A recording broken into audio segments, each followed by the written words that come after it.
In some of my videos, I've mentioned the fact that I had listened to and, listened to a lot of Luisa Piccarreta, Living in the Divine Will.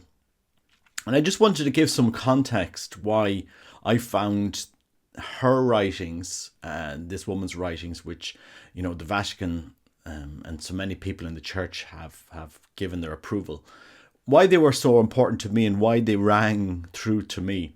I came to know about this lady back in 2020 when a man from Derry came and he gave us a talk. And, I just thought it was interesting. And if people will remember back in 2020, we were in the midst of lockdown, with different restrictions that were coming back and forth. And what I was doing, we were working from home at the time, and in order not to go mad really with the situation, I would work from home, and then in the evenings I would go out for a 3 to 4 hour walk, do 20 kilometers or 15 kilometers walking. And while I was walking, after I had listened to this man's talk, this Derry man's talk on the Divine Will, Luisa Piccarreta, all of her books are on audio format on YouTube. So I would go out for a walk and I would put on Luisa Piccarreta and listen to it, a meditation. And, it profoundly changed, my spiritual life, the way I was praying and so forth. I mean, there's no way I can say otherwise. But there was one entry, one meditation, one passage in that work that I wanted to share with you. And I know this is a little bit long, but it's one entry that I'll explain afterwards. So if you could just have a listen to this, just listen to this entry. I'm going to play you what I heard, when I was out walking. And I'm just going to explain why that passage meant so much to me. So have a listen to this. January 12th, 1900. Difference between knowledge of self and humility. Jesus alone can glory in possessing true humility.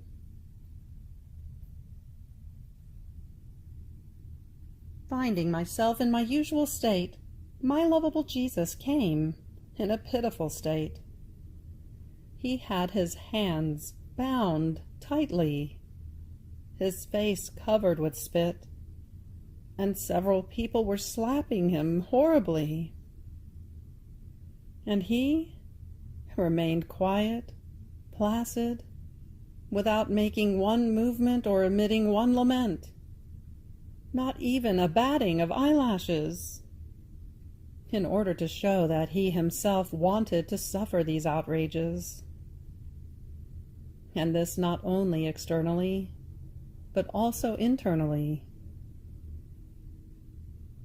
What a moving scene, such as to break the hardest hearts. How many things that face said, with that spit hanging, dirtied with mud. I felt horrified. I trembled. I saw myself all pride before Jesus. While he was in that appearance, he said to me, "My daughter, only the little ones let themselves be handled as one wants. Not those who are little of human reason, but those who are little, yet filled with divine reason. I alone can say that I am humble, because in man, that which is said to be humility should rather be called knowledge of self. And one who does not know himself already walks in falsehood." Jesus remained silent for a few minutes, and I stayed there, contemplating him. While I was doing this, I saw a hand carrying a light, which, searching in my interior, in the most intimate hiding places, wanted to see whether the knowledge of myself and love of humiliations confusions and opprobriums were present in me. That light found a void in my interior, and I too saw it, which had to be filled with humiliations and confusions, in the example of blessed Jesus. Oh, how many things that light and that holy face which was before me made me comprehend. I said to myself, a God humiliated and confused for love of me, and I a sinner without these insignia. A God stable, firm in bearing so many insults, so much so that he does not even move a bit to shake that disgusting spit off of himself. Ah, his interior before God and his exterior before men are made manifest to me. And yet, if he wants to free himself, he can, because it is not the chains that bind him, but his firm will, which wants to save mankind at any cost. And I, where are my humiliations? Where the firmness, the constancy in doing good for love of my Jesus and for love of my neighbor? Ah, how different we are as victims, myself and Jesus. Ah, we are not similar at all. While my little brain was lost in this, my adorable Jesus told me, only my humanity was filled with opprobriums and humiliations, to the point that they overflowed outside. This is why heaven and earth tremble before my virtues, and the souls who love me use my humanity as the staircase in order to ascend and lap up a few little drops of my virtues. Tell me now, before my humility, where is yours? I alone can glory in possessing true humility. My divinity, united to my humanity, could operate prodigies at each step, word, and work. Yet I voluntarily constrained myself within the circle of my humanity. I showed myself as the poorest, and I reached the point of mingling even with sinners. I could have done the work of redemption in very little time, and even with one single word. Yet, during the course of many years, with many hardships and sufferings, I wanted to make the miseries of man my own. I wanted to exercise myself in many different actions, so that man might be completely renewed, divinized, even in the lowest works. In fact, once they had been exercised by me, who was God and man, they received new splendor and remained with the imprint of divine works.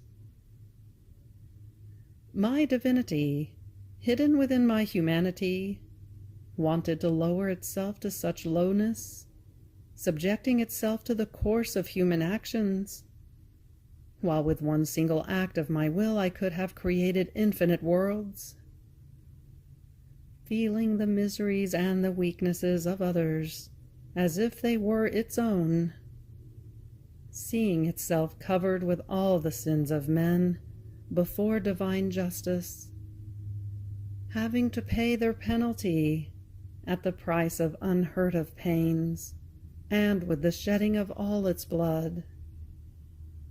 Thus it exercised continuous acts of profound and heroic humility. Here, O daughter, is the immense difference between my humility and the humility of creatures, which is only a shadow in the face of mine, even that of all my saints, because the creature is always a creature, and does not know, as I know, how great is the weight of sin.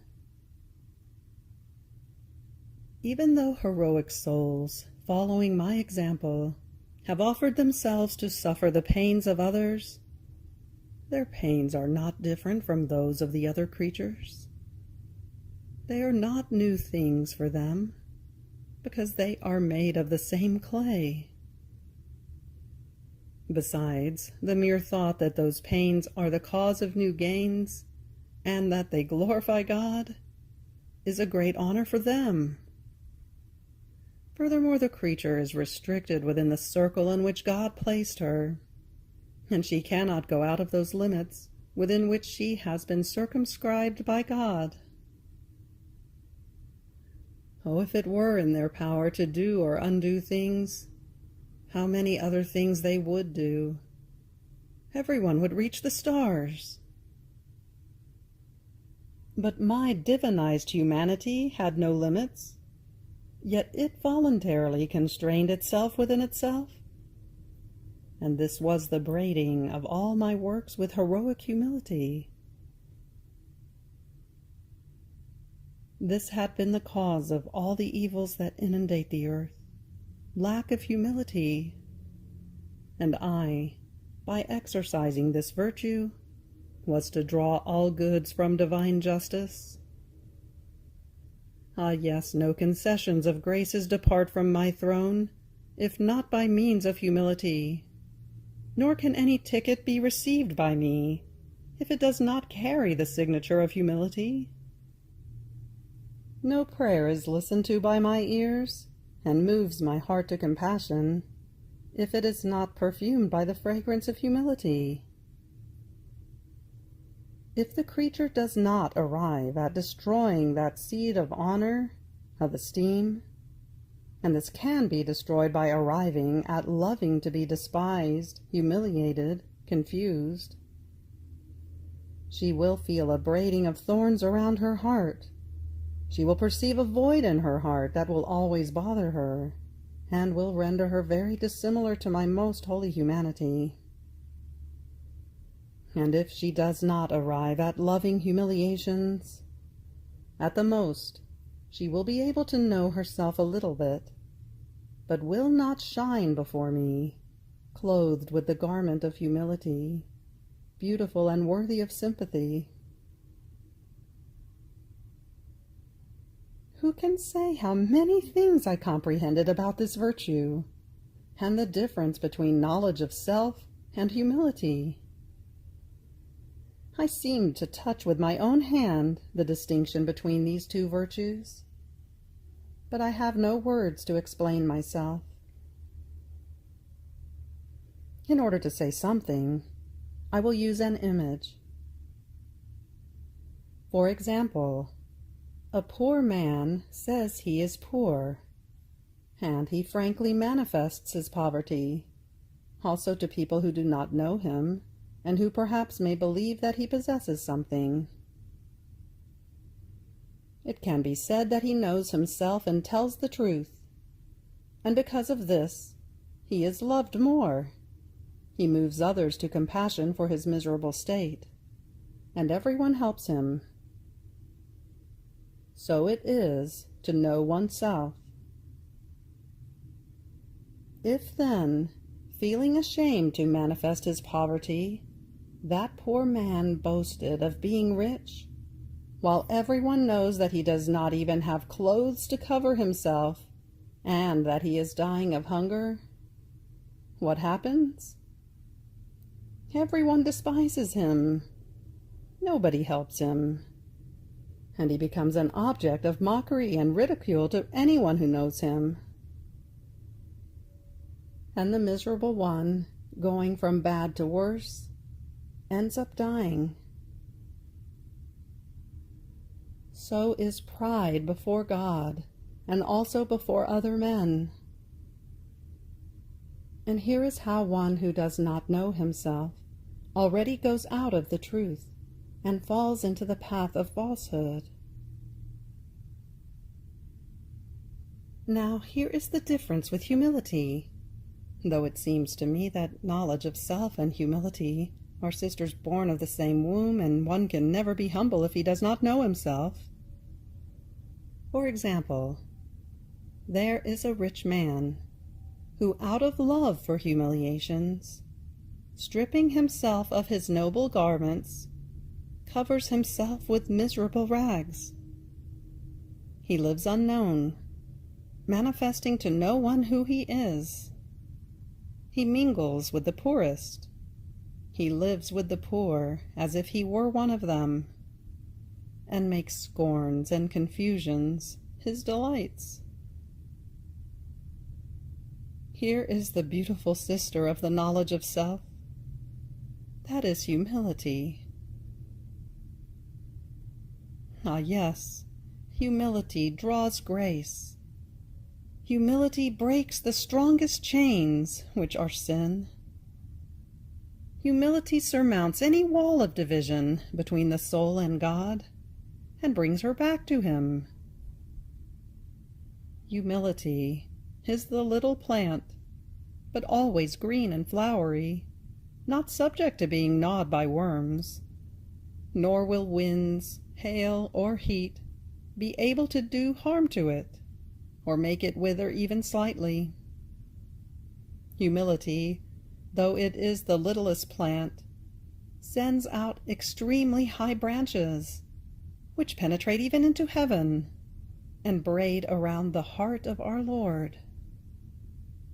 And only the branches that come from this little plant have free access into that adorable heart. Humility is the anchor of peace in the storms of the waves of the sea of this life. Humility is the salt that spices all virtues and preserves the soul from the corruption of sin. Humility is the little grass that sprouts along the path treaded by wayfarers, such that as it is trampled, it disappears, but soon it can be seen sprouting again, more beautiful than before. Humility is like a gentle graft that refines the wild plant. Humility is the sunset of guilt. Humility is the newborn of grace. Humility is like the moon that guides us in the darkness of the night of this life. Humility is like that shrewd merchant who knows well how to trade his riches and does not waste even one penny of the grace that is given to him. Humility is the key to the door of heaven, such that no one can enter into it if he does not keep this key in good custody. Finally, otherwise I would never end it, and I would be too long. Humility is the smile of God, and of all the Imperium, and it is the crying of all hell. I was listening to that particular passage, and I vividly remember coming to the point where Luisa says, humility is like the moon, which guides us in the darkness of the night of this life. I was literally walking in darkness, metaphorically, interiorly, in many ways, walking in darkness, physically walking in darkness, but also, there was stuff in my life that, I really hadn't grappled with. And I remember I was walking through woods at the time, and I had this light, these headlamps that you use for walking, right? So I had these headlamps that you use for walking, and I hadn't recharged the battery. And all of a sudden the headlamp gives out, and I said, "Oh well, look, sure, I'll continue walking." I had the iPhone with me, and I'd use the light in the iPhone when needed to walk home. I mean, it wasn't too dark, but there was a full moon out that night. It was freezing, And I remember in that audiobook, humility is like the moon, which guides us in the darkness of the night of this life. And I just felt that whole passage speaking to me because I was physically walking in the darkness of the light of this life. Like I was physically walking it. I was interiorly walking it. And it was like it was all married together. It was all making sense to me. I didn't think too much about this passage until recently, until I sequenced it all to understand. Okay, Derry, the barefoot bishop, the symbol of Christ, the good pastor, 2018. Derry, a man comes from Derry, gives us a talk in the divine will, has me listening to this passage. Derry, the Knights of the Blessed Sacrament come to Medjugorje. Derry, that the inspiration for the adoration. Why am I talking about this? Why? What is the message? I mean, it's clearly Our Lady. It's clearly Our Lady that wants us to meditate on what we did in Derry. But I want to give a message to the men of Derry. What happened during that adoration? How do we get peace? How do we get encouragement? How do we move forward? It's humility, and the greatest thing a man can do is confess his sins, kneel down, confess his sins, be humble enough to recognize the problems in his life and put them to one side and move forward in his life. I mean, the greatest thing, the greatest tragedy of this life is not being able to be humble. That is simply the greatest tragedy. I think it is the greatest tragedy of this life, is that we're not humble. We're so stupid, I think, sometimes, that we're not able to be humble and say, look, this is the problem, have to confess it, have to move forward, have to leave it. There was something else in that passage I was just rereading it, and it was coming to me in prayer. What was it? Humility is like the gentle. Humility is the sunset of guilt. Humility is the sunset of guilt. Humility is the sunset of guilt. And it is time for men to be humble. It is, I mean, once you understand humility is the sunset of guilt, I mean, what God will do in your life. And I was just reflecting, because some people were kind of criticizing me for talking about Luisa Piccarreta and the Divine Will. I've no problems defending her. No problems at all. She is part of, in some way, she is part of the triumph of the Immaculate Heart of Mary, the triumph to come. She is the second sign from Derry for me. She's, I mean, Derry has been confirmed 3 times to me, very, very, very clearly. The barefoot bishop, Luisa Piccarreta, and Medjugorje, the Knights of the Blessed Sacrament, the adoration in Derry. So, what's the message that I'm going to give out of this meditation, especially to the men that came to Derry? Remember what I've just said. Humility is the sunset of guilt. The only way forward in the spiritual life is to recognize, is to know yourself, accept yourself, be humble, confess, move forward, and allow God's grace to explode in your life, because that's what will happen to you. God's grace will explode in your life. Do not be afraid. Do not be. I mean, I see so many people, so many men have reached out to me. They're in pain. They're suffering with this problem, that problem, stuff that they've done. You can't change the past. We have to realize we are not prisoners of our past. We are saved in the moment by God's grace, in this moment in time that is drawing us out of that. And you can only move forward in the spiritual life with humility.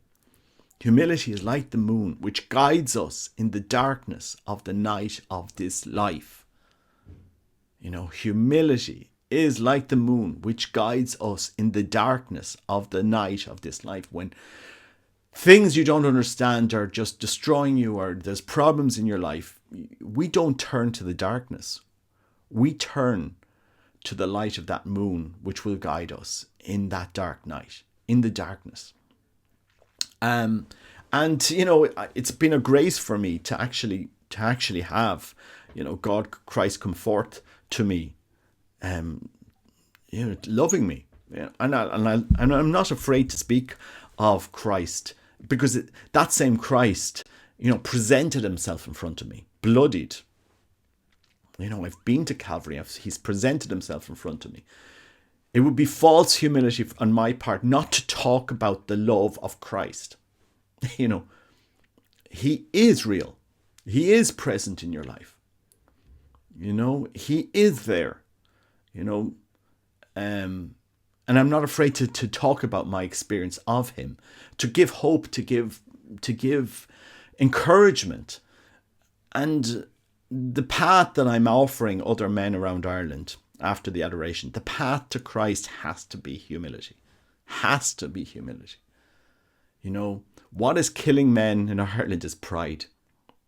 I say this in the sense people will understand. What is killing people is pride. We're too proud to talk about our problems. We're too proud to get help. The age-old problem, men will die of stupidity, not going to a doctor when they have a problem. If you have a problem, talk about it. Pride is killing you. Get rid of your pride. Talk about your problems. Reach out. Humility is the sunset of guilt. Humility is the sunset of guilt.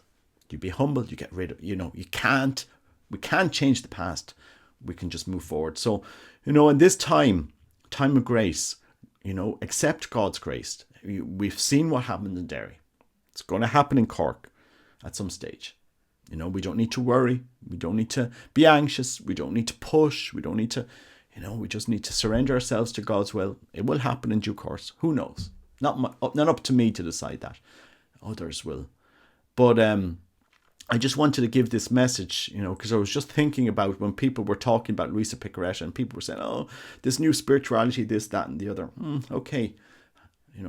People need to take the time and actually read what she's written. And, humility is like the moon, which guides us in the darkness of the night of this life. Humility is like it's the key to the door of heaven. We can't get to heaven. We can't know Christ if we're not humble. Because if we're so full of ourselves, we can't be full of Christ. It's either one or the other. Either you're full of yourself or you're full of Christ. And it's a work in progress every day. Humble ourselves. The greatest way to humble yourself is go to confession.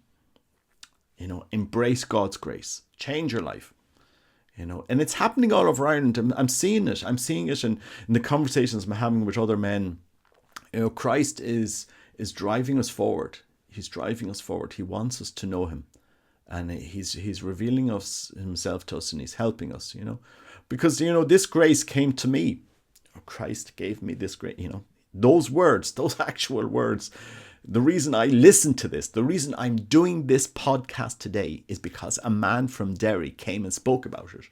Opened the door, So, this is it was just a further sign for me. And when I was looking back after the adoration, looking at all the different signs that had come from Derry, the barefoot bishop, the image of the good pastor, Lochderg, and Luisa Piccarreta living in the divine will, the Knights of the Blessed Sacrament in Medjugorje. And now, we see the fruits coming out. We see the fruits coming out, And there's going to be a raw, beautiful, authentic, outpouring of the Holy Spirit, in the sense where we'll be able to love Christ in a different light. It's hard to explain, but this is where I see it coming. So I know so many men listen to my videos, and God knows where this video is going to end up. But if you're suffering in any way, shape, or form with different problems in your life, realize that humility is the sunset of that guilt. Christ can deal with it. Believe in a higher power. Believe in you can't do things, but he can. You can't resolve your problems in your life. You can't do it, but he can. Hand them to him. Be humble enough to go to Christ and ask for him to help you in his life. That's what he will do. That's what he will do. So I just want to give this encouragement, and I just want to draw on that specific passage that helped me, because I was interiorly and physically in that humility is the moon which guides us in the darkness of the night of this life, and I was actually walking physically walking in the dark. Look, and it was a full moon that night. I vividly remember those words. Looking at the full moon, walking in the darkness. It was almost like Luisa Piccarreta. It was almost like a prophecy being written for me 100 years previously. It was a very, very strange sensation to actually be listening to this. Humility is like the moon, which guides us in the darkness of the night of this life.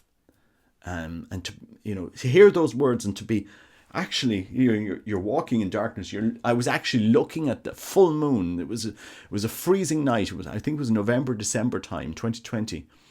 And it was just like this epiphany moment where everything I had been listening to do in that passage just said, like, this is what we have to do. This is what we have to do. This is the whole key to knowing Christ is humility. This is why we need to live in the state of sanctifying grace. Go to confession, know yourself. You can't change stuff in your life, but you can change what you can do today. You can know Christ today. That's the message. That's the message of this podcast. And to any men that are suffering, that suffering is not from God. I can tell you that suffering is not from God. Humility is the smile of God and of all heaven, and is the crying of all hell. Humility is the crying of all hell. Turn to Christ. There is nothing that Christ can't deal with. Nothing that he can't deal with. He's the most incredible healer if you go to him. Christ will heal you. Christ will heal you. That's what happened in Derry. The healing started. This came from Derry. The triumph of the Immaculate Heart in Ireland. The triumph of the Eucharistic Sacred Heart of Christ. It started in Derry. It's been working there for a long time. This preparation, and it's now it's time to grasp this and to bring it forth into Ireland. That's the passage. That really spoke to me that night. Humility is the sunset of guilt. Humility is the sunset of guilt. Read it. It's in volume 3 of the. It's volume 3 of the Book of Heaven, isn't it? Is it? Yeah, Book of Heaven, and it's the passage. If you want to look it up, and it's all free. All of this work is all free on the internet. You can find it. It's January 12th, 1900s. The difference between knowledge of self and humility. Jesus alone can glory in possessing true humility. It's humility is truth. It's just be simple. Just be like a child. Just like Christ says it in the gospel. We have to be like children. Not overcomplicate. What it is to know Christ. Just be humble. Just know you can't change stuff. You can just accept Christ and move forward. And he transforms your interior. He actually does. And just ask him. Just ask Christ. Ask him. This is what my prayer was. Lord, pastor me, help me, shepherd me, show me, lead me. Lord, lead me. Lord, put people in my life to help me. Say that to him. Go to Christ in the Eucharist. Lord, put people in my life to help me. I can tell you he will do it. He will actually move people to help you. He will actually drive the conversations to help you. I know this to be true. And if you ask Christ for help, he will help you.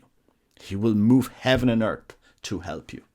Mightn't happen at the when you want it, but when it does happen, you say, oh, I prayed for this, and look, it's all this help has come, because that's what he does. That's what Christ does. That's who Christ is. He is the good shepherd. And you go to the Eucharist and say, Lord Christ, shepherd me. Put people in my life to help me. And he does that. So, this is just the encouragement that I want to give to those suffering, because I get the comments on my YouTube channel. I'm in pain, I'm suffering, and go to Christ. You have to be humble and go to Christ. You have to be humble and go to Christ. Go to him in prayer. Go to the Eucharist.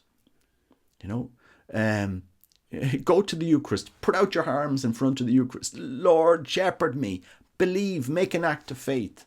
Lord, I believe you are truly present. Body, blood, soul and divinity in the Eucharist here. And Robert Nugent has told me on YouTube to go to you and that you will help. He will help you.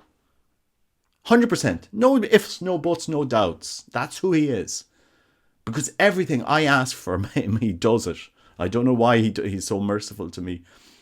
Everything he asks, everything I've, in the sense that, if it's towards his greater glory and it's towards going to heaven, it's he does it for some strange reason. I don't know what am I anyway. He just does. So just go in front of Christ. Put out your arms. Make an act of faith. Lord Jesus Christ, I believe you are present, body, blood, soul, and divinity, here in the Eucharist. Shepherd me. Send people into my life to help me. And he'll just do it. It's quite. You might believe in the church and encounter a priest or somebody that and you just listen to me. Listen to me what I'm saying, and listen to the words. Humility is the sunset of guilt. Humility is the sunset of guilt. Humility, as written there, humility is like the moon, which guides us in the darkness of the night of this life. Let yourself be guided. Let yourself be guided. Don't shy away from Christ. Anyway, just a thought on Luisa Piccarreta, living in the divine will and the connection to Derry. And I don't know why that passage was kept coming back, and I couldn't remember actually where. I was downloading all the books looking for moon. Where did I read that? What was exactly? And I was just rereading it, and it was bringing back everything to me that was happening to me on that night. And I can tell you, 100%, Christ is real. He's very, very real. He really wants to get working in your life. This is no joke. No joke. When you start engaging with him, when he starts revealing himself in your life, you're gonna say, wow, what a mystery. What an amazing encounter with Christ. What an amazing encounter with Christ. Just keep praying. Anyway, God bless. Take care. Bye-bye.